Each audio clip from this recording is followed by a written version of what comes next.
I think it's important that we ground ourselves with where we are today. The murder of George Floyd and the national movement for racial justice has swept the country and is honestly long overdue and is very inspiring. And we have to recognize that in our own community, we have great inequities around race, not just in educational outcomes, jobs, access to housing, but also in health. And I'm sure this is something Dr. Hernandez can touch upon in her remarks. Our health status report, which came out a couple of years ago, showed great disparities on the basis of morbidity and a variety of health conditions, asthma, heart disease, diabetes, based on where you live in Berkeley and the color of your skin. And while we are a progressive city, and we believe very strongly in the principles of equity and access to opportunity, we know, sadly, that even in our own city, that there are many families that are being left behind. And we must recommit ourselves to addressing the issues of equity and opportunity for all in our community if we are going to realize the vision of who we are and to ensure a much more just and equitable society. That is why I ran for mayor. It is one of my top priorities, and particularly addressing the health disparities and increasing access to public health. Healthcare must be a human right, and we must have universal access to healthcare. We must have universal access to testing, and we must make sure that we are addressing these disparities in a way that is culturally relevant and competent, and also focusing on reducing these disparate outcomes so everyone in our community can achieve a healthy and full life. That is our priority as a city, and it's all the more apparent in the COVID-19 emergency. We know throughout the country that African Americans and Latinx households have been disproportionately impacted by COVID-19. Certainly in the state of California, Latino households have been contracting COVID-19 in higher numbers than Caucasian households. We must address COVID-19 from an equity lens. And I'm really proud of our health officer and our staff in the Berkeley Health Department and the entire city organization that is looking at how we respond to COVID-19 from the standpoint of equity and healthcare access for all. So with those sort of framing comments that while we are having a national and local conversation on the issues of racial equity and racial justice, it is equally important that that be reflected in how we provide healthcare and how we deliver healthcare and in how we care for people in our community. And that has been the approach, the lens that we've provided through our response to COVID-19, which Dr. Hernandez, I'm sure, will talk about in her remarks. So with those sort of opening comments, I want to now turn it over to our City of Berkeley Health Officer, Dr. Lisa Hernandez, and thank you for joining us.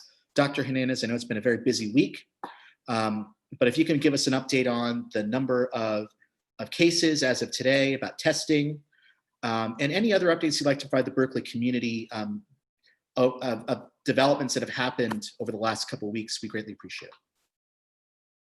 Sure. Good afternoon, Mayor and the community of Berkeley. I wanted actually to start my remarks with a couple of requests and thank yous. One of which is thank everyone in the community for being patient and kind and doing their best. As the mayor mentioned, this is a really tough time. We have the pandemic of COVID-19 that we're dealing with, and we have the pandemic of racism that we continually deal with, but now has been highlighted in the recent events over the last few weeks. So this is really a trying time for our community, specifically for the city of Berkeley as well. So I wanted to first thank everyone for doing their best during this time. And I want to thank the City of Berkeley leadership and workers for supporting our response during COVID-19, specifically the public health team that has been working tirelessly during this response and ramping up and doing their best to protect the community. So I wanted to thank everyone for that. I also have a request. My request is that as we continue to do our best, that we're kind to each other. We're kind to our neighbors. We're kind to those that we see in the grocery store, those that are at work. We're kind to each other at work. And you're actually kind to the City of Berkeley public servants. And I say this because I know that we're doing our best, and sometimes you don't see all the work that we do. But I want to reaffirm that we are doing the best that we can. We have your utmost safety and health at hand, and that is our foremost responsibility, and our goal is to protect this community. So I just wanted to mention that and let you know that that's the lens that we have. And that's how we approach the work that we do. So let's talk about data. And I will talk specifically about the numbers that we have in Alameda County, City of Berkeley. I'll break it down by ethnicity, and then I could talk a little bit about let me start first with what we're seeing in the community from our health status report. As the mayor mentioned, the health status report is released periodically every 2 to 3 years. We released the last health status report today's the 13th, a little over a year ago, about 9 days ago is when we released the report, and I presented the report at City Council, where it showed those health disparities that the mayor mentioned. And I can highlight a couple of those disparities that we saw there then and that we continue to see specific to the City of Berkeley. When we look at African-American families in relation to any other ethnic group, they have a lower income than any other group. In fact, when you compare African-Americans to white families, you see that for every dollar that a white family earns, an African-American family earns 28 cents. African-American students are 1.4 times more likely than white students to drop out of high school. And for Latinos or Latinx community, it's 1 in 10 Latinx students do not graduate. African-Americans are 34 times more likely than whites to be hospitalized due to high blood pressure. And this is a big gap when you look at African-Americans compared to any other ethnic group in the City of Berkeley. And when you're hospitalized for hypertension, it's an indicator that your high blood pressure is not controlled. So it's not just that you've been diagnosed with high blood pressure, it's that it's a diagnosis, and it's not, and your blood pressure is not controlled, and it's so significant that you need to be hospitalized to control it.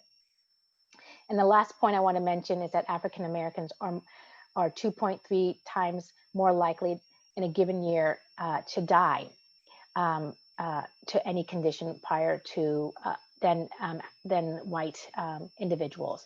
And we see that African Americans are dying earlier. So with that lens, we look at the data of COVID-19 as well, and there's no real differences in terms of the disparities based on your racial group. So let me talk about the data as a whole for COVID-19, and then I will talk about the racial breakdown for COVID. So right now there's 4,104 deaths total. 4,100 cases of COVID-19 in Alameda County with 108 deaths. In City of Berkeley, we're now at 113 cases with 1 death, and that death was reported, occurred back in April. So we've been fortunate not to have any additional deaths attributed to COVID-19 since April. In terms of testing, we now have had 4,033 tests performed and reported to the City of Berkeley on City of Berkeley residents. And that percent positive rate is 2.8%. And what that number tells you is how much disease is circulating in the community. And we're doing pretty well on those that are tested. Our testing numbers have increased. Our capacity has increased for testing, and that's a good thing. And I'll just touch on that very briefly. And now we're at 94 tests performed, and reported to us per day. And we're moving forward on that. Let me just talk very briefly. You know, Mayor, I could speak forever. So I'll do 2 minutes on this because you asked about racial breakdown, and then I'll just talk about our shelter in place and our indicators. Is that okay? Sounds good. Okay. And then I'll talk after you about what it's like to get tested. Yeah, I could tell you how it is to test, but but you can say how it's to get tested.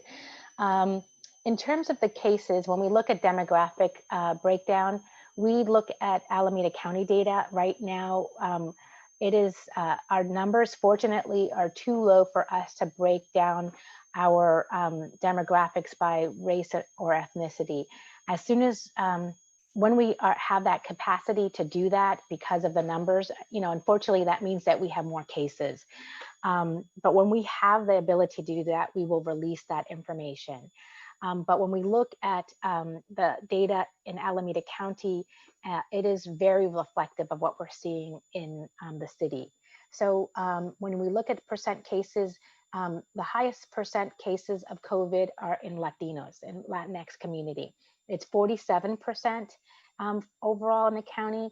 And that is a overrepresentation of that community. When you look at the percent of that of Latino population in the county, we make up 23% of the county, but we, in terms of population, but we make up 47% of the cases. When we look at African Americans, African Americans make up 8% of the cases, and they make up 10% of the population. So that's closer to reflective of the number of people in the community, a percentage of people in the community. When we look at whites, they make up 11% of the cases, but make up 32% of the population. So it's not a 1-for-1. Actually, less whites are getting COVID-19 compared to the population. So I just wanted to break it down that way, so you know what we're seeing as a county as a whole, and it is reflective of what we're seeing in the community. And then there's, I know, a question later on about what do the cases look like? What are we seeing? What are the risk factors? Really, what we're seeing is that they're essential workers, people that are not able to stay at home or work from home. That are getting exposed in either because they're at work or going to work, and then they're actually bringing it to their household. So we're seeing essential workers spreading it to their household. We're seeing workplace exposures. Sometimes those are residents from other jurisdictions that come to Berkeley to work. So that's what we're seeing. In terms of our testing capacity, as the mayor may talk about getting tested, we opened a new test site last Monday on the 8th, and it was a soft opening because we were limited hours, and we're going to open the hours gradually over the next few weeks, so that we're working having that open for about 12 hours a day for at least Monday through Friday. That's a test site that can be used by anyone in the community. We're hoping that people who live in Berkeley access that site. We're hoping people that work in Berkeley access that site because, as I mentioned, we're seeing those exposures happening. And that site you can access, schedule a test on our web. If you go to www.cityofberkeley.info/COVID-19 testing / you can get onto our website and schedule a test, or you could call at 1-888-634-1123. So we have that test site. Both of our test sites are testing anyone, whether you're symptomatic or not. Our test site on 6th Avenue is actually piloting a mobile testing where we're going to be working in the community, going to neighborhoods. We're actually going to be working in a senior apartment complex next week.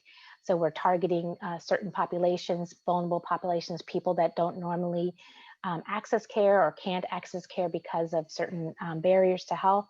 So we're doing that type of lens and using that second test site to expand testing in those populations. I feel like I can talk about long-term care, but I think I can answer those questions, reach those topics when I answer those questions. I just want to talk about the reopening, our shelter in place. We use data to make these decisions about where we move next, or if we can move next, in terms of relaxing some of the shelter in place restrictions. And right now we're hopeful that we can relax more of the restrictions effective next Friday. It's an announcement that we made so that people could be prepared for the next steps. Hopefully we can make them. We will not make them if our data changes. Right now, while we are seeing seeing an increase in cases, it is at a stable rate. We know this is what we expect with increased testing. This is what we expect with increased relaxations. Our hospitalization data, last I reported, was spiking. It has come down and continues to be reduced, both in intensive care hospitalizations as well as hospitalizations on the regular floor. So we are seeing that stabilizing. We have sufficient hospital capacity. Our testing capacity, as I mentioned, is increasing and is very reassuring. Our case investigation and contact tracing capacity is increasing. We have a new platform from the state to help us facilitate contact tracing. We're onboarding this. We just are continuing to onboard that platform this week. We've onboarded more staff. So we are meeting those marks overall. Some of the factors are a little lower than we expect, but that is due to more data and data inputting as opposed to actually doing the work. And our personal protective equipment indicator is not met overall. However, the hospitals have enough PPE, and we know that supply chains are improving. And we're hopeful that we will be able to meet those indicators in the future. So we're hoping to relax the shelter in place orders effective next Friday, the 19th, where we will allow outdoor dining, where retail will be open, all types of retail. We encourage curbside because we know that it's safer to interact with others outdoors. Religious and cultural ceremonies will be permitted, again, encouraging for outdoor celebrations and ceremonies, outdoor exercise, as well as some other outdoor activities such as a drive-in, so we can increase some of those social activities in a safe way. So I will stop there and hand it over because I think I've taken too much of my time. I'm excited to talk more about this, and I welcome the questions that will follow. Thank you, Dr. Hernandez. I'll just touch about the testing site. Once again, please go to the City of Berkeley's website, cityofberkeley.info/COVID-19 to find out how you can sign up online or call in to request a test. I want to thank the state of California for making this testing site available. Anyone who is a Berkeley resident, whether you're symptomatic or not, or an essential worker, you are able to now get tested. This is critical to our ability to understand the level of community spread, as well as to make informed decisions about how to lift some of the restrictions in the shelter in place order, and just to keep our community safe. And so I want to thank the city manager, our health officer, the state of California staff, and our health, housing, community services department that helped make this happen. I actually went this Monday to get tested myself, and it took less than 10 minutes. It was really quick. I will say that it was a bit uncomfortable. They literally stick the nasal swab up your nose. But at the same time, got the results within 72 hours. And so it's fast. And we encourage Berkeley residents, if you are symptomatic, certainly, but if you would like to get tested and you're asymptomatic, we now have this resource available.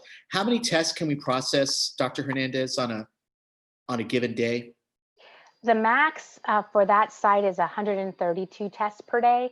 We're not there yet. I think we're about 70 tests, but when we expand the hours and the staffing there, it'll be at 132 tests per day. Wonderful. So once again, go to cityofberkeley.info/COVID-19 if you would like to get tested. And thank you to everyone who helped make it happen. We are joined by our city manager, Dee Williams-Ridley. Thank you so much, Madam City Manager, for participating today and for your leadership of our city during this very challenging time, not just with dealing with this public health emergency, but with the broader issues around race. Thank you so much, Mr. Mayor. I don't know if I'm supposed to talk right now because your screen, thank you. My screen is freezing in and out. I'm so sorry for the internet connection this morning. It's been, when you have to ask your child to come down and help you fix your system, you feel about this big. But I do want to just say thank you, Mr. Mayor, again, for hosting us this morning and making sure that we're connecting with the Berkeley community. It is always a joy to see you and also to be here with our health officer. So I appreciate the opportunity and thank you for your patience. I didn't hear your comments, but normally what I do is I give an update on where we are in the city and how we're moving forward. Thank you. So we are actually still engaged. We still are operating a full emergency operations center. Our staff are still deployed and dedicated to that work. Our focus is shifting in terms of how we are organized in the EOC. So our big emphasis now, of course, is on the unhoused community. We are trying to move people within the next few days into trailers and into homes so that we can get them off of our street. This won't cover every citizen in Berkeley. As we've stated before, this will be specifically for our most vulnerable community members. So that is a huge shift. We've also shifted into a conversation around how we recoup funding, and we've been working on this for some time, but we have a dedicated team to ensure that we are able to recoup our funding through FEMA, through any other opportunities and grants. We've received a number of grants so far. We are applying those resources. We'll be coming to council next week to accept funding in certain streams. So we're looking at those dollars and trying to maximize and leverage wherever we can. The next piece of focus is on our easing of our shelter in place. So we've been receiving information from the community about what things aren't working. So face coverings and people adhering to the face coverings continues to be an issue for us. I will be meeting with the team to further look at how we deploy monitors within our community that are not out there. This isn't law enforcement, this isn't policing. This is having our staff go out and try to encourage people and explain the benefits of staying safe and making sure that they adhere to some of these rules, just so that we can get out and ease more. The only way we're going to be able to continue easing is if we all follow the rules and we actually support and protect one another. So that's another effort that we'll be lining up moving forward. We've brought all of our employees back to work. Now, mind you, the majority of them were already working. They were working from home. I am continuing that type of a telework environment because it minimizes the number of people that are in the workspace, and it also decreases the ability of the ability for our staff to contract this illness, this disease from one another. So we're continuing to work. Our city offices are still unopened. We are not open for regular reoccurring service, but if there is a public need, we request that you make appointments with our team. For example, we have people making appointments for paying bills or making appointments for getting a birth certificate or a death certificate. There are things that are still occurring in our community, in our city, that have to occur. So please know that we are still here to serve you. Baseline services are still continuing. Folks are still out there. Our fire, police, public works, our park staff, we are still working every day. We're cleaning restrooms, we're washing down the inside of our buildings if people are to utilize our resources. So we're trying to be very thoughtful about our delivery of service and how we ease back into opening up our facilities for public use. So that's the update that I have for you today. Our focus continues, and we're being very conscientious about this shelter in place and how we support Berkeley. Thank you. Thank you so much, Madam City Manager. We'll now go to questions. We got a lot of questions, and I'll address the policing questions at the end, because there were some very specific questions to me about certain commitments that I've made publicly, and I want to just state that, but also make it very clear that we need to move forward in a way that is inclusive, bring our police department, our city administration, and the community together for whatever types of changes we're going to make to how we do policing in our city. So with that, I want to now go to the questions. The first set of questions, Madam City Manager, I know that you have the list of questions as well, is around commissions. And I just want to first note the Police Review Commission is meeting again. But I guess the broad question is, when will boards and commissions be allowed to meet again virtually? And as noted, some commissions are meeting, like the Zoning Board, the Planning Commission, and the Police Review Commission, but some of the other commissions have not yet resumed their meetings. I believe you're muted. Oh, okay. Thank you. So yes, Mr. Mayor, we are still continuing to open up our meetings for our commission. So I want to go back and just give a little bit of history on where we've been in terms of the meetings. As you're aware, back in March, around March 12th, I directed that most board and commission meetings be suspended for at least 60 days in order to help minimize the spread of the COVID-19. Exceptions were made, and that was if a board or commission has time-sensitive, legally mandated business matters to complete, that it would be subject to approval by me and the health officer. On April 13th, the City Council Agenda and Rules Committee recommended that this action remain in emergency services in coordination with the health officer, and that conditions are appropriate to resume meetings on a regular reoccurring basis. While maintaining the health and safety of the community, I don't believe we are quite there yet to resume them regularly and reoccurring, but just so that you know, all of our quasi-judicial committees and commissions are able to meet. So for example, the board and commissions that are authorized to resume meetings remotely: Ashby and North Berkeley BART Station Zoning Standards Community Advisory Group, the Design Review Committee, Disaster and Fire Safety Commission that just held a meeting recently, the Fair Campaign Practice Commission that's held at least 2 commission meetings since this action was taken. The Homeless Service Panel of Experts has also met and convened. Our Housing Advisory Commission, which is limited to some quasi-judicial activities, they are also able to meet for those matters that are judicial in nature. Our Joint Subcommittee on the Implementation of State Housing Laws, Landmarks Preservation Commission, Open Government Commission, our Personnel Board, our Planning Commission, Police Review Commission, and the Zoning Adjustment Board. All of those commissions have the opportunity to meet to consider items. I've also received a recent request from the Mental Health Commission. That commission, I believe, will be meeting to cover a very important issue that's before the commission, and they do not fit into the quasi-judicial, but they have a sensitive and time-critical item to cover. So if a commission outside of the quasi-judicial commissions have a time-sensitive issue, I will review that with the health officer, and we have been making accommodations and granting those commissions to continue. So I believe we're going to continue to have this on the Agenda and Rules Committee for future discussions, so that if at any time the Agenda and Rules Commission would like to, and committee would like to discuss easing more commissions into reality, we will absolutely discuss that and move forward in the direction. Thank you. Yeah, we'll be discussing this at our committee meeting this upcoming Monday. And one commission that my appointee, the Health Commission's brought up, is the Community Health Commission. We should think about maybe allowing them to meet, but also mindful of the fact that our health staff are responding to the pandemic.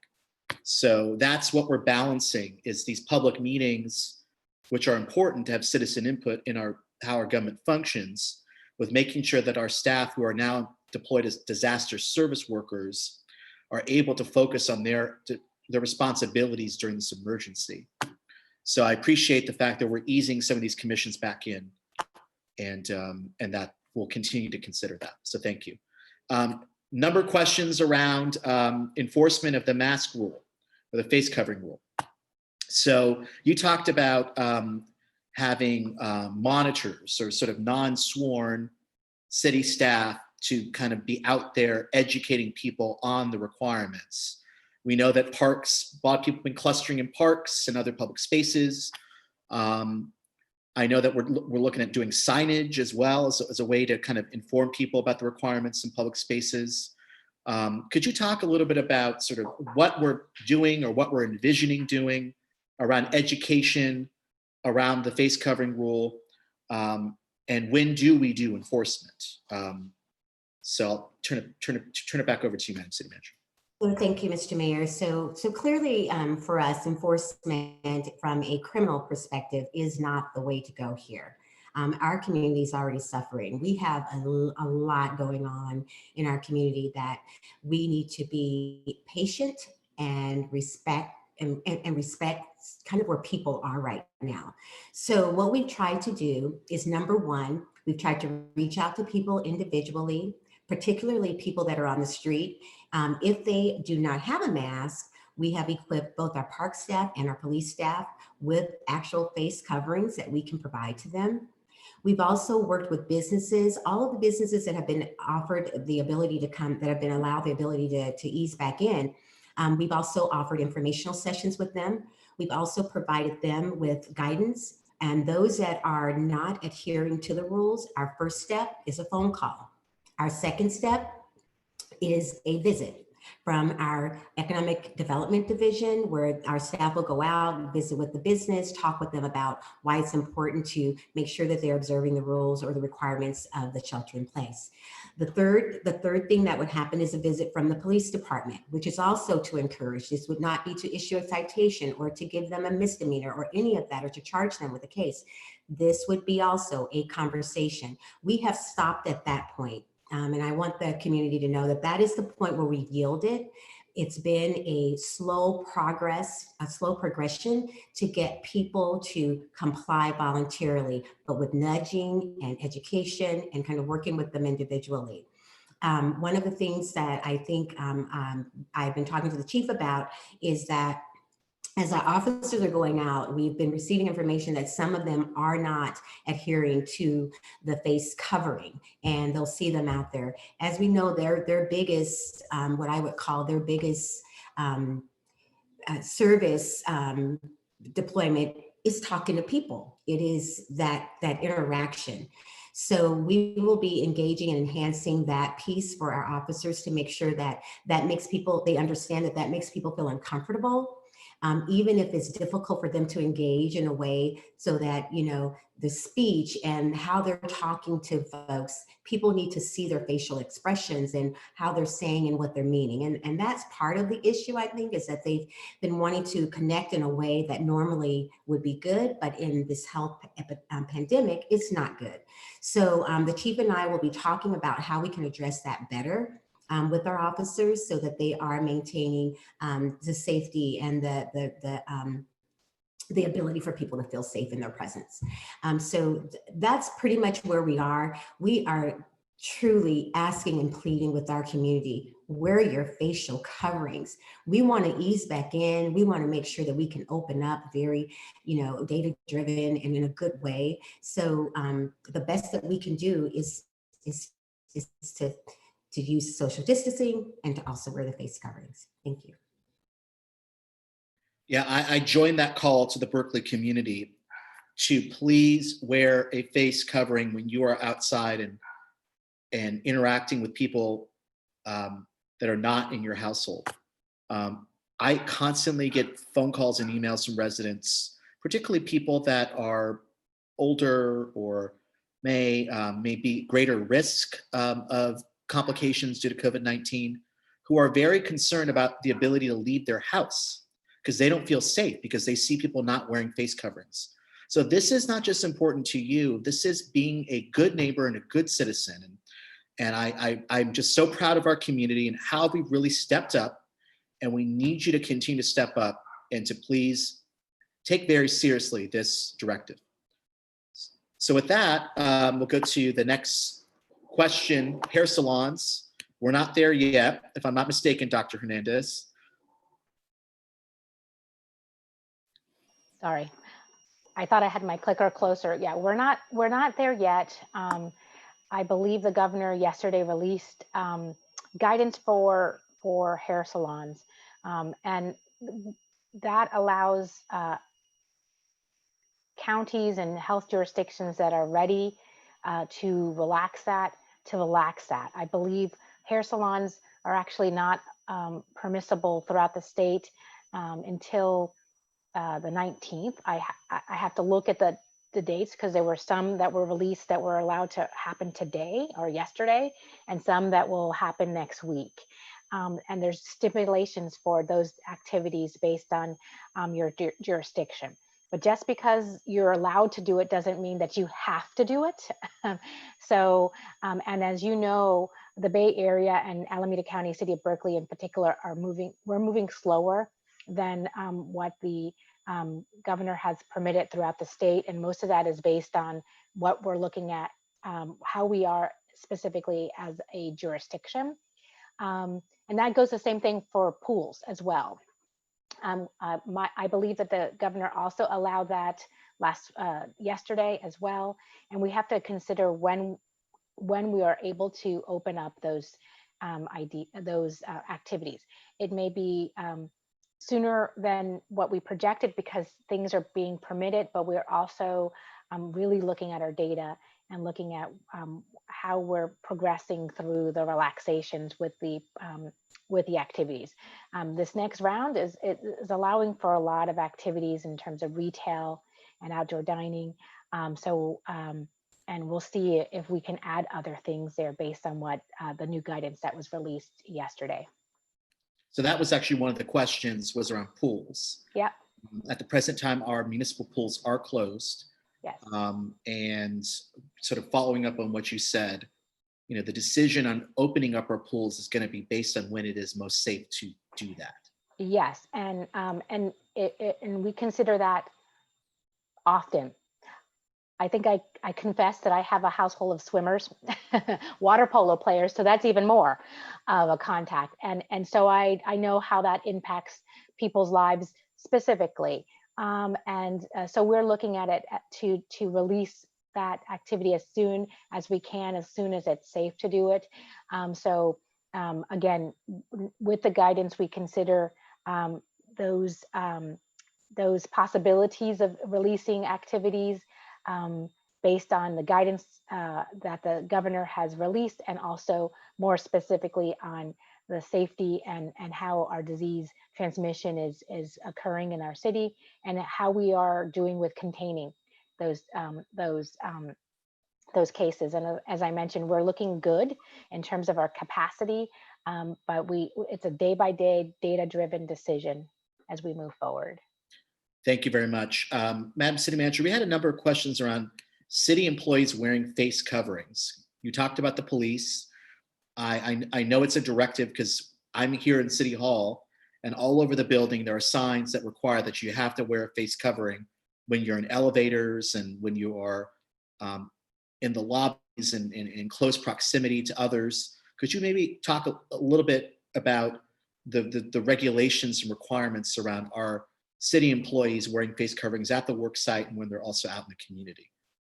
Yes, our employees are all required to wear whatever the level of protective equipment is for them. So everyone has a different level of protective equipment depending on the type of work that you're performing. But when you're inside or indoors, any city facility, it is required that you wear your facial covering. Now that the health officer and our surrounding health officers have required a mandatory outdoor wearing with the exemptions that have been established, our employees are required to wear them when they're outdoors as well. So again, employees should be wearing their face coverings. And I reiterated that with our leadership, with our labor groups. They are aware that these are things that we need to be doing together and making sure and encouraging each other to wear our facial coverings. So You know, I think one of the things that we've got to do is just maybe not be, and it's hard, but maybe not be afraid to say that to folks, especially to a city employee that you see outdoors. Just say, just remember, we all got to wear our facial covering. You know, and I think it's okay, and when you say those things in a soft, gentle way, that people are going to be reminded that, oh, I forgot, or oh, I need to do this. So I think we've got to try and remind each other when we're comfortable, in a very gentle way, to wear our facial coverings. And yes, our employees are required to wear face coverings in the city, in their workspaces, as well as outdoors. Thank you. There were a bunch of questions on homelessness, and you had touched upon this in your initial comments that we are moving people, very medically frail, high needs individuals, into the 18 trailers, and also still trying to connect people through the Project Room Key program through Alameda County. But, you know, I guess I'll just try to kind of summarize high level the 4 questions that we got. You know, there are questions around outreach to people who are sheltering on the street, how we're managing RV dumping, and then in addition, around you know, why are people camping on the street during this COVID-19 emergency? Right. So, so yes, I'll try and kind of group a response together. And I do want to try and, if I can, share my screen just to show a little bit about where people can go for, so I'll get to that in terms of RVs. But homeless outreach happens daily by our city staff in our mental health division, as well as contracted nonprofit staff and community volunteers. They provide food, water, COVID screening, and testing. So we are making deliberate efforts directly to, we're not having people come to us. We are mobile and going out to them. And I know that the health officer has been working on moving our mobile testing and making that very available to our community, especially our most vulnerable community members and our communities that are less likely to be served in that way. Where will RV residents go to the restroom? What are the barriers to getting an RV dump station built? And what with sewage on the streets, where does this sit in our priority list? It is a very high priority. What I will say to our community is that what we have asked of our RV residents to do is to use one of the many public restrooms throughout the city. We do not yet provide a free pump out station for RVs, but if I can, I would like to show a map, Mr. Mayor, if I can. You should be able to. We made you a host. So if you Okay. click the share screen function. Okay. So I think I'm getting it here. Share. There we go. Okay, so this is a legend that's, well, on the legend on the right hand side there is showing you where in the city of Berkeley we have hand washing stations and portable toilets. These toilets where you see the people figures, those are 24-hour restrooms also in the city. Where you see yellow, and I will kind of hover over here so you can see these are our 24-hour toilets. And these toilets and restrooms are available for people that are closest to some of our encampments. The triangles that you see is where we've deployed multiple hand washing stations throughout the city so that people can wash their hands, use a nearby restroom or toilet as well. And where you see the circles with the X, those are restrooms that have been closed. Usually those restrooms are closed because they've been vandalized or they're being repaired or in some form of repair. But if you, and this is hard to see, but here's a restroom, this is a restroom, here's a restroom, let's see, here are restrooms here. And these folks are mobile, so the expectation is that people will utilize them. If you go down University Avenue over here to the left, you can see that we have 3 down here near our near our marina, and actually there's 4, along with a hand washing station and another portable restroom. So the portables are the blue boxes, and you can see where those are, and they're stipulated across the city. So it isn't that people don't have access, especially for the RV dwellers. Those are the folks that we believe should be able to mobilize and get to one of these restrooms. They're nearby where a number of our RV residents are living.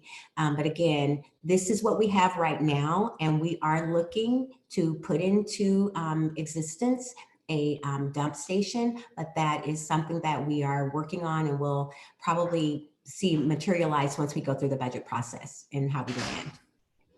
So that's what I wanted to share. Thank you. Wonderful. Thank you. Open air dining. When is Berkeley going to open restaurants? We talked about the guidance at the beginning that the new order that's going to come out will allow open air dining for restaurants. The state has guidelines. I'm assuming, the order, Dr. Hernandez is going to have guidelines about how food service establishments can do that safely. So stay tuned for information about that. Madam City Manager. Yes, so we're very excited. I do want to give a quick update. On June 2nd, City Council directed staff and me to put systems into place to expand our outdoor dining and retail and entertainment and other commercial activity. So we started working on it before the item was even introduced, but it was helpful to also get specific council direction and to make sure so that our council directives are met. This week, my team will be recommending to council changes to 2 existing programs in order to allow more outdoor dining on sidewalks and the existing sidewalk seating program to allow restaurants and other businesses to apply to use other spaces in the public right-of-way, including parking lanes and travel lanes. Business and community groups will be able to use this program so they can apply for city closures as well. We'll also be modifying our existing parklet program. This will make it easier and quicker to get a parklet reviewed and permitted. I will also be recommending that council grant me the authority to waive fees for these programs for 1 year. That'll be something that the staff will be recommending some temporary changes to zoning ordinance and suspend prohibitions on businesses, outdoor activities, and on private property. So we've been trying to, and we've been connecting with our merchant associations all around the town to just identify potential locations in their districts. We want to be intentional and we want to show equity through that process. We've been looking at areas where surface lots or streets and street sections can be what we would say converted to spaces for outdoor dining and commerce, and we plan to partner with them on implementing that. So we're working with community partners, including local volunteer architects, engineers, to create what we call a quick build, do it yourself parklet program. We hope to roll that out soon. We're excited to expand outdoor dining and business activity as much as we can. We also have to balance that and preserve accessibility for all people, especially people with disabilities. So many businesses, especially reliant right now on the curbside pickup. So we have to balance curbside access as well. So our transportation, public works, our economic development teams, we're all working continuously with businesses and community members so we can try and strike just the right balance for our community. So again, this week, my team will be recommending to council. We will be probably doing that by bringing an item to our agenda committee on Monday at the June 30th meeting, or we'll be bringing an urgency item to council on June 16th. So thank you. Thank you. Stay tuned for Berkeley al fresco, being able to enjoy our world-class restaurants out in the air, and good timing with the great weather that we're having this summer, but safely, socially distanced. There was a question about schools, and I don't know if BUSD has made a final decision yet around what it's going to look like. As we know, there's a lot of distance learnings happening throughout the state. I know that our health officer has been working with the school districts and that they are going to be making some decisions and announcing some decisions soon.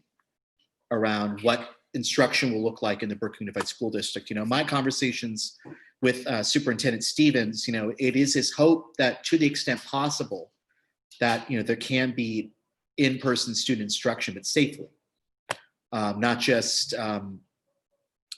for the student experience, but also we do have students, you know, whose parents work full-time, or, you know, who may not have, you know, whose parents don't have the income for private tutoring, who do not have access to outside resources, whose parents don't have the time to teach them. These are kids of color and lower income students who really depend on the services the school district provides. So I know, Madam City Manager, that they're still deciding what they're going to do for the fall. Yes, I think both of us have had conversations with the superintendent of schools, with Dr. Stevens, and it is a challenge for them. In my last conversation with him about a week ago, we talked about timing being their biggest issue.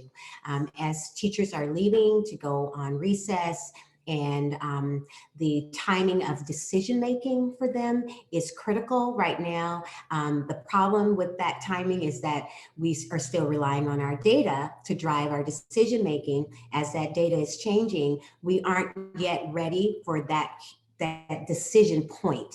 And so I did talk to the superintendent about how will he be able to bring, you know, teachers back in to talk about how that can happen. They would love, I mean, the superintendent would love to see a 50-50 type thing where you can allow some classroom and some distance learning as an experience for students. That's a hard mixture, given, you know, just teacher dynamic, the safety for teachers, the safety for students, and how you would manage that large 3,000 plus students on campus. So it's going to be a big challenge for us, but they are looking at local, international, statewide guidance to derive on a decision point for this effort. So I'm very happy that our mental health and public health staff are engaged with the school district, along with my office, with the superintendent, with my counterpart there. So, and thank you, Mayor, for engaging with the superintendent as well. But Thank you to more to Dr. come. Hernandez too. And Dr. Hernandez and her public health team, absolutely. Thank you. Okay, Dr. Hernandez, I'm going to turn to you. A lot of questions. I'll try to group them. The first questions, and please forgive me while I bring up the questions, are around sort of businesses. So this is a small business owner. What will the city's recommended protocol be if an employee or customer tests positive after being at an establishment? So our protocols are pretty standard for any disease that is reported to us. So and with COVID, there's two forms of communication and reporting that we get. One is what is normally done for any disease, which is when a case is reported to us, either because they're our City of Berkeley resident, we're aware, we do an interview and we find out that they're a worker at a restaurant or at a store. Then we work with that work site to find out more about the employee's work schedule, who he or she might have exposed, and the nature of their work. And we do the same exact thing with the case. If it's a case from another jurisdiction, we get that information from that jurisdiction, and then we work with the work site in the same manner that I described, finding out about the nature of that employee's work, his or her shift, who they might have exposed, and then doing contacting of anyone that needs to be a contact that were considered exposed. So that's what would happen on one side. What is required for businesses with COVID-19 is that they do report to us when they find out that there's an employee that might have tested positive for COVID-19. So then we get that information from the employer, and then we move back to check in with the health jurisdiction where that person resides, because most often it's going to be for another jurisdiction if we don't know about it already. and then we do that investigation. And we do quarantining, and sometimes we offer testing, and we haven't had to notify the general public of exposures yet. But that is something that we always consider if we know that we cannot notify people effectively that have been exposed. So that's what we do. We work both with when we're getting the information reported by as our traditional channels, and then also with the work site. So that's what needs to happen. We're also working with environmental health, who has established relationships with specifically with restaurants in terms of providing guidance to them. They work with us hand in hand when there is a worksite exposure. And that's kind of expanding on the work that we normally do for other diseases where we partner with environmental health on. Thank you. Next set of questions are sort of like asking for more information about specific cases. And you had noted earlier that what we are seeing based on your case investigation is these are a lot of essential workers. There are limits to what information we can share publicly, such as who and where, but anything else you might want to share about the kinds of cases we're seeing and what information we can make available to the public? Yes, so you nailed it, Mr. Mayor. We can release certain amount of information in terms of what the cases, who the cases are. And as I mentioned, when we're able to release specific demographic data for the cases, we will. And those are traditional points of information: age, gender or sex, and race, ethnicity. We're hoping to release some of those data points soon. The race, ethnicity, I will tell you, we're not able to release that yet, but as soon as we can, we will. In terms of what we're seeing is exactly as I mentioned, the essential workers. We don't traditionally release that level of information in terms of type of work or exposure. Some of that is because it's a privacy issue, as well as that it's not something we have in a standardized way to categorize and report on. I will say what I expect to happen as we move forward through this disease is that we're going to see more and more worksite exposures. We're going to see workplaces that have cases and that coworkers are exposing each other. That is why it's really important that we wear our face coverings. That is a way to contain the disease, because we know that the disease is asymptomatic as well. So that means you might be infected and you don't have symptoms, but you can still transmit the disease to other people. So we want to have that face covering. What we call it is source control, and where you're controlling the source of the disease. So you're wearing that face covering to protect other people from you. It's not to protect yourself from others. You're protecting others from yourself. So that's where we need to institute those measures with face coverings. You have to continue to socially distance. You have to continue to wash your hands. You have to continue to cover your nose when you sneeze. All those things are going to be the strategies that will continue to help us reduce the transmission of disease. Until we have a vaccine and until we have effective medications, those are the things that we need to see.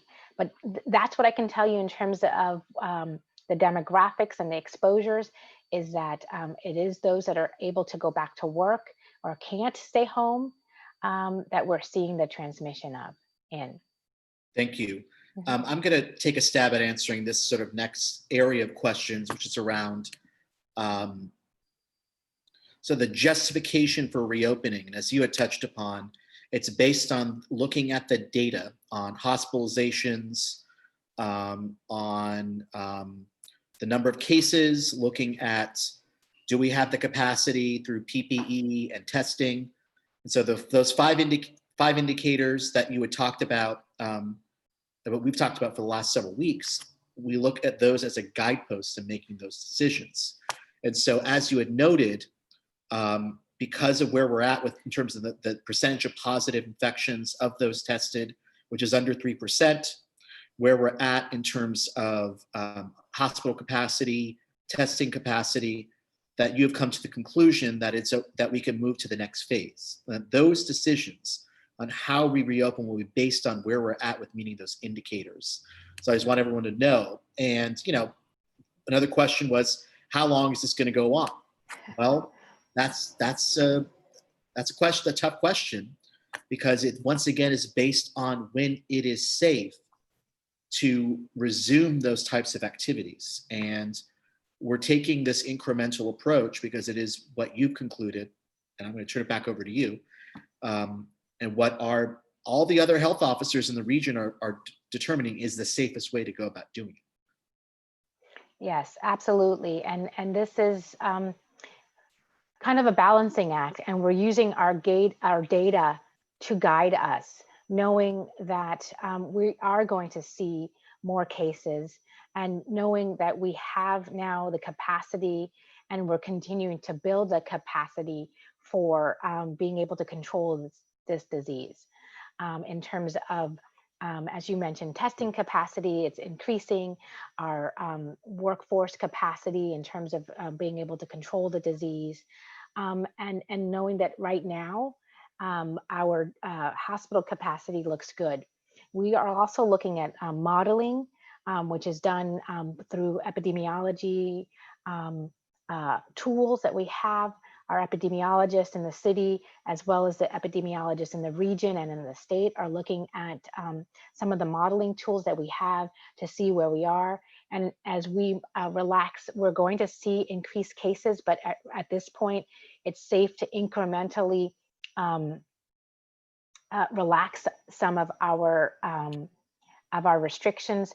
But we also, as we relax, we also are reliant on the community in adhering to the other recommendations that I've already outlined in terms of wearing face coverings and washing your hands and staying home when you're sick, and actually not going out unless you really need to or for these activities, and socially distancing. So we know that the modeling shows that we can maintain our hospital capacity and the impact of disease at an acceptable level if we're adherent to these other restrictions.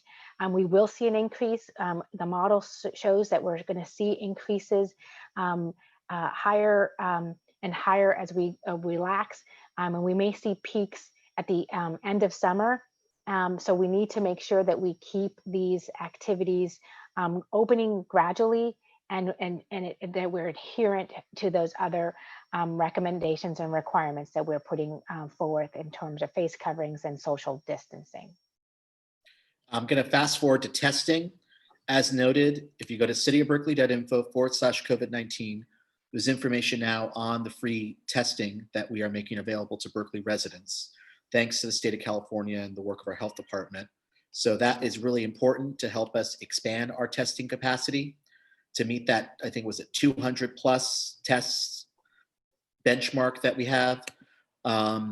So that's something new that we are reporting this week compared to where we were last week.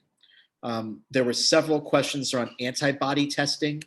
Do we at this time, are we providing antibody testing? They're not specifically from city testing sites at all. The state testing site is doing the test for the PCR test for the viral presence of the virus, but we're not doing antibody testing specifically in those test sites. It is available in other facilities, but not specific for from the city or the state sponsored test sites. And right now, what is needed to diagnose a disease is the PCR test, the swabbing, or some of the other type of testing that's done by PCR testing. So the antibody test is still, even wherever it's available, is not used for diagnosis. Yeah. And then just trying to move quickly through these questions. My understanding is that I don't know if this is reflected in a recent modification to an order, or is this something we're anticipating in the future, that house cleaning or would be allowed. It's already allowed. Yes. So that was one question. We have made that available, as well as pet grooming, I understand as well. Yes. Which is great because my dog needs a haircut. So house cleaning is allowed now under the current shelter-in-place order. There were a number of questions, Dr. Hernandez, about skilled nursing facilities. I'll just kind of merge these two questions. This individual thinks that there's a discrepancy on the number of actual skilled nursing facilities versus what we've reported. They think they're more than 6. And then there's this question around the number of deaths that have occurred at skilled nursing facilities versus what we've counted. And then one of the questions was about our sort of ongoing outreach and work with skilled nursing facilities. Sure. So there are 6 long-term care facilities in the city that are licensed. So that is what we're using as our number. That includes skilled nursing facilities and an assisted living facility. So that's the number that we use. There are a number of other congregate settings that are residential settings that do provide a level of support to individuals that are housed in those facilities, but those are not considered in that number of 6. In terms of the reporting that I believe this person that's asking the question is referring to, there's actually 2 sets of reporting that occurs. There's the one that we report that is on the number of cases and the number of deaths, and those are on City of Berkeley residents. The reporting that happens that I believe the person is referring to is on California Department of Public Health licensing and certification. And that is data that is reported and required to be reported by licensing and certification by the facilities themselves. So the facilities report daily to licensing and certification at the state, those specified numbers of cases, cases in residents, cases in staff, and deaths. So those are things that is not something that is managed or monitored by the City of Berkeley. Their numbers are reported to them by the facilities, and some of the numbers will say less than 11 because they don't report numbers below 11 because of the same reasons why we don't report numbers, because of the privacy rules that we're all adhering to. But those are numbers that are reported by the facility to the state. When there is a death at a facility that is not included in our numbers, that is most likely either there's a reporting error that it needs to be corrected by the facility and the state, or that resident that is reported there that resides in the facility is not a City of Berkeley resident. So meaning they don't, they're housed there temporarily and they're not a number that we would claim. So that's the differences in those numbers. Our numbers are ones that we are responsible for, that we monitor, and we work with the facilities with the cases. They are required to report those to us, but sometimes we don't report them because they're not our residents, or they're not our, either because they're not our residents, or they're residents of another jurisdiction. And I feel like there was one last question that I'm not addressing. Well, I think it was about what are we doing to outreach to and provide testing and support to our skilled living facilities. Okay, we have our long-term facilities plan that we work with the facilities. We meet with them weekly, as well as provide them support. The Med Health branch of our Emergency Operations Center provides resources for those facilities if they need it. Or we try to procure some of those resources. Sometimes it's face coverings or face mask, or sometimes it's gowns. That's still something that we're now getting more supplies into our Emergency Operations Center, and we're disseminating those supplies. We're also supporting them on testing One, the facilities that have outbreaks are required to do testing of staff and residents weekly until there's no additional cases. So those facilities with active outbreaks, we're supporting them on that, ensuring that that gets done. That's a combination of us helping with the testing and the facilities performing the testing, because ultimately that's their responsibility as required by licensing and certification. For those that do not have outbreaks, and that's the majority of the facilities, we're working with them to so that they are adhering to the requirements that they have outlined in their mitigation plan that has been required of them by licensing and certification, where they do have to do regular testing of staff and residents of those facilities. So we're supporting as a baseline for all the facilities in their mitigation plans, and we're also supporting those facilities when they have outbreaks. Thank you very much. Last question, Dr. Hernandez. This constituent is asking, should someone who is over 65 with significant comorbidities particulate in a social bubble? We put out the guidance for the social bubbles for individuals to understand what we feel is the best way to interact socially with each other outside of their households. And we are worried about individuals that are considered high risk. And this person who's asking the question or describing someone who is advanced or older age and may have chronic health conditions, those are the people that I would say should not participate in social bubbles outside of their household, because they're exposing themselves to individuals that may put them at risk for acquiring COVID-19.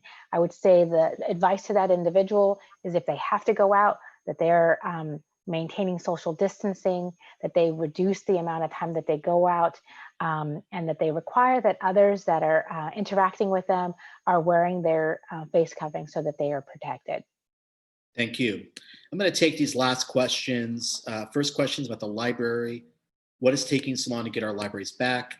We did allow curbside pickup and drop off of books, and I'm sure that when it is safe to fully reopen our libraries for use, we will do that. But at the present time, we are phasing back in certain library operations. COVID support, what policies is the council considering to support vulnerable community health during this pandemic and beyond? I think the city's doing a lot in this area, from the specific work with mobile testing at our skilled nursing facilities and with certain at-risk populations, including communities of color. The work that's being done around homelessness and expanding access to shelter and outreach and services. This is work that's going to continue, because we know that COVID has a disproportionate impact on certainly people that don't have homes, but also people that are have underlying health conditions. It goes back to what we talked about at the beginning around the disparities. If you live in West Berkeley near the freeway and there's a lot of particulate matter and you're asthmatic, or due to food deserts and lack of access to food and nutrition education, you have a higher risk of diabetes. Those underlying conditions make you more at risk of the complications related to COVID-19. And the people that have been most impacted have been those people of color that have very limited access to healthcare, or due to systemic racism, have actually have these underlying health conditions. And so we got to address this issue broadly. It's not just about COVID. It's about universal healthcare, access to healthcare, and making sure that people that we're caring for all people, and that just because you're brown or black or you live in West Berkeley, that you're not at greater risk of dying or becoming diabetic or having heart disease or asthma or getting COVID-19. And these are our priorities as a city. And I really thank Dr. Hernandez and the city manager for their commitment and leadership on the issues of health equity. Budget, lots of questions about the budget. We are facing a $35+ million budget deficit, depending on how you look at the numbers. And our city manager has put forward a budget balancing plan that for the most part will get us to closing that gap, although there's about 3.9 million that the council in partnership with the administration will have to identify to close that gap. That's based on what at the present time, what our projections of revenues and expenditures are. There may be more resources coming from the federal government that will help close that deficit. There may be less revenue coming in, which will increase the deficit. Our budget is the best conservative projection that we can make right now about what our assumed revenues and expenditures are. And we will have to make mid-year adjustments, most likely, depending on new resources or new expenditures that need to be made. But I know that, as the city manager noted, we are doing the best we can to leverage those FEMA dollars and other state and federal resources that are available for us to respond to the COVID-19 emergency. A lot of questions about policing. We do know that the police budget reflects around 40% of the general fund, and public safety expenditures reflect about 60% of those sort of personnel expenditures. And that includes fire as well. So police is a big part of our budget, and that's not uncommon to a lot of other jurisdictions. And we are going to have to make some reductions in our police department budget in order for us to be able to balance our budget. I think the question is two things. One, as we're balancing the budget, how can we increase investment in mental health and public health and services for our homeless? Because we know that our police officers are increasingly being called to respond to individuals in crisis, mental health crisis, or are functioning essentially as service workers, as social service workers.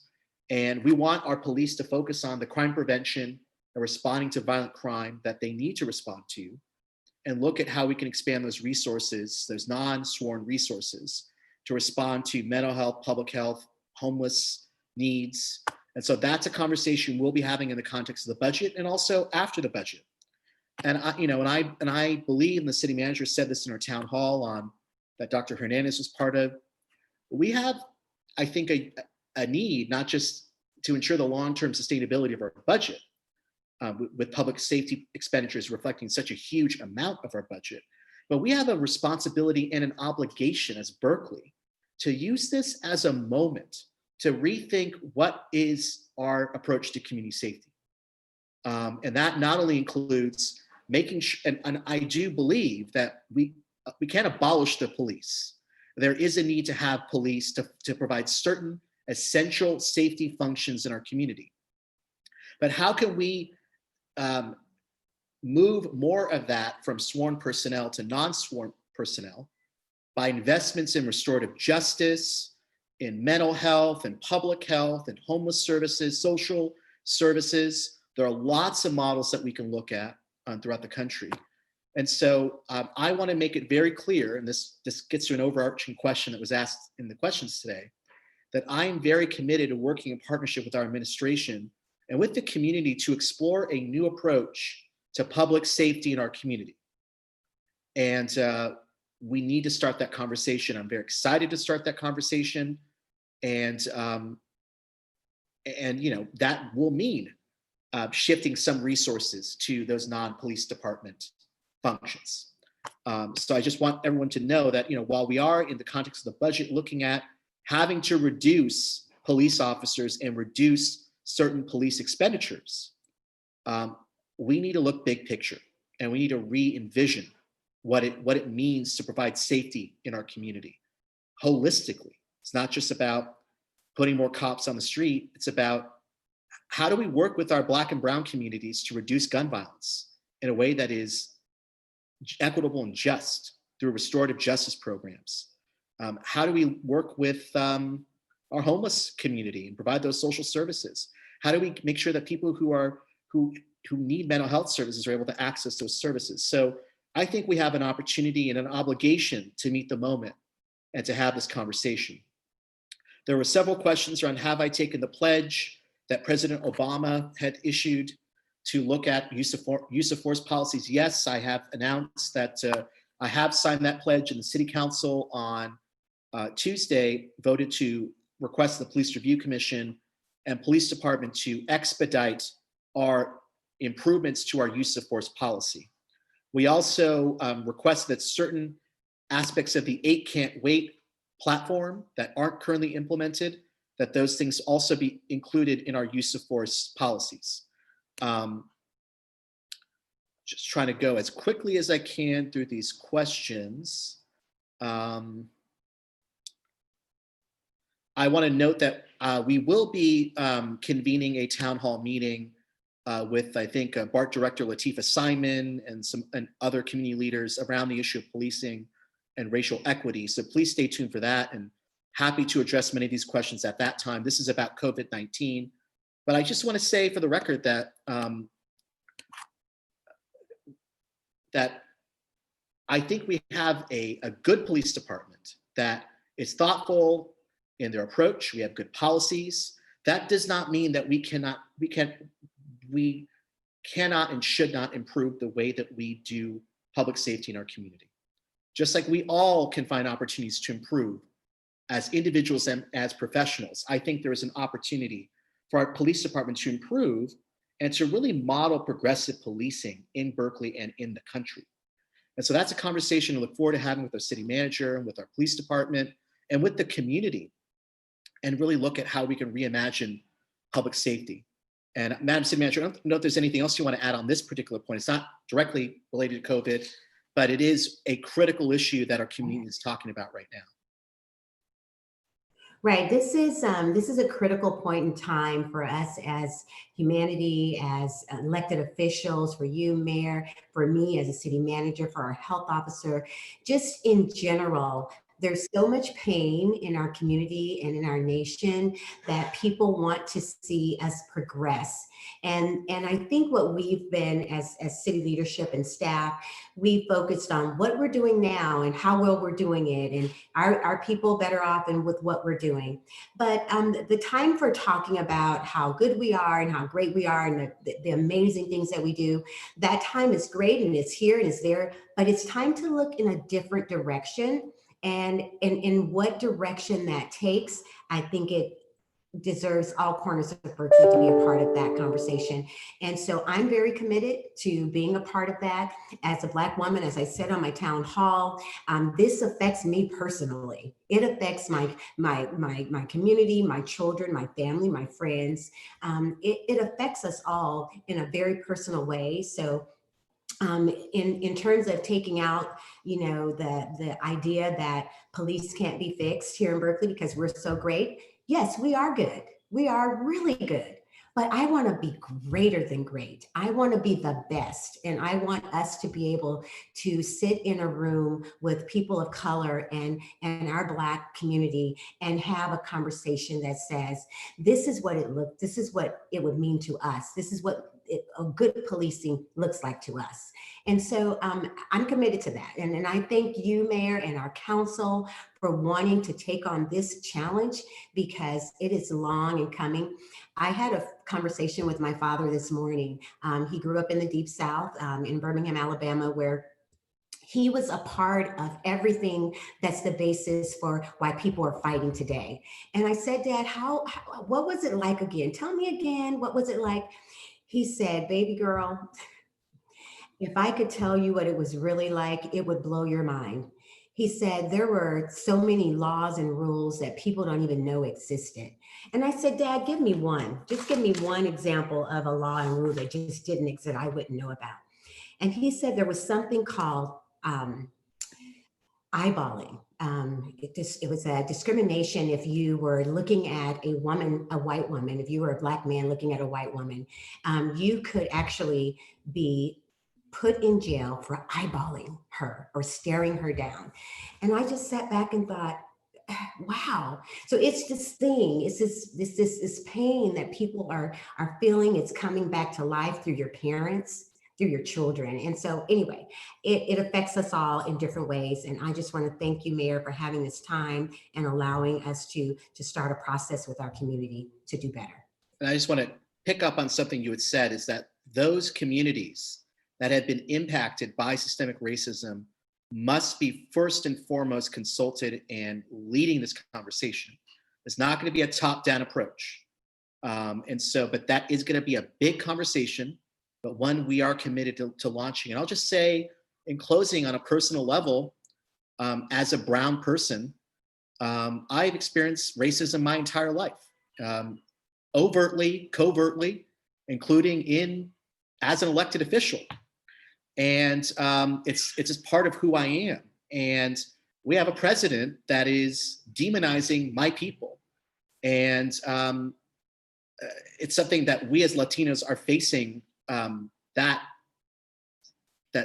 threat to our security. And so, unfortunately, despite all the gains that we have made as a country, and even in this city, we are the first city to voluntarily integrate our schools.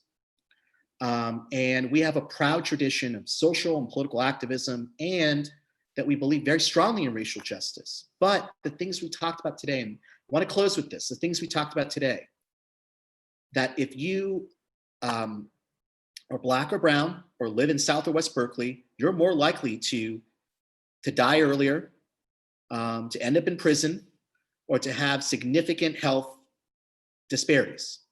Does not have to be that way. That is not who we are as a city. And if we are going to realize who we are, who we truly are, we must recognize that systemic racism is real in Berkeley. We have to address it at all levels. That doesn't just include policing, housing, jobs, economic opportunity, education. So I'm committed. We're all committed. We're excited to meet the moment. And I want to thank you all for joining us. Thank you, Dr. Hernandez. Thank you, Madam City Manager, for all your excellent work. Thank you, Berkeley community, for tuning in. We're going to do this not next week, but the week after. So stay tuned for information, and have a safe and healthy weekend.